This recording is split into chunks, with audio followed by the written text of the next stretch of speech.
Okay, I'm going to show you a purl back 3, which is purl through the back loop 3 times on the next 3 stitches. And when you go to do your purl back, instead of, you've got your yarn in front, instead of entering in the front loop of your stitch, you bend the needles towards you, point your needles towards you, and enter through the back loop of that stitch. You see that? I am bending my needles toward me. I'm entering through the back loop of the stitch. I'm going to purl and push it off the needle.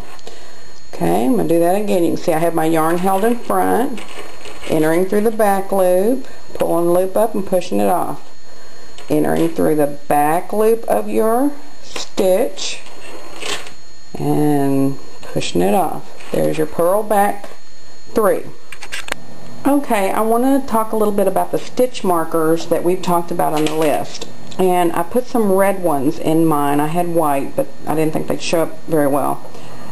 And I have some really cute ones Alice gave me, but I thought those would distract you. They're so cute. So, I have put these red ones in here. And you can see they're just little rings, and you can get them in any hobby store, or Michael's, or Hobby Lobby, anywhere. And or use anything you think that can circle around your needle that you can slip. Now when you're coming to the body of your work, in the first row it says do this, you know, knit, knit, knit, knit, and then PM. PM means place marker. But I didn't mention anything about slipping your markers as you go along, so I'm going to talk about that now. So this is on the back side of the sweater, and it's pretty much till you get to the center of it, it's just knit and purl. So I'm going to slip markers for you a little bit and show you how I do that. They shouldn't get in your way too much. They shouldn't bother you too much. They may flip off your needle and drive you nuts, but you got to keep them on there, and I'll tell you why. You just slip it.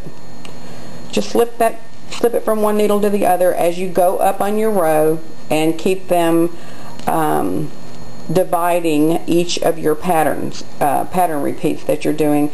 It will help you because you will then, if you make a mistake, you can go back and check in each pattern and not check through the whole row and try to figure out what has happened. And that's part of the reason why you do it. It just keeps you on track in each individual pattern.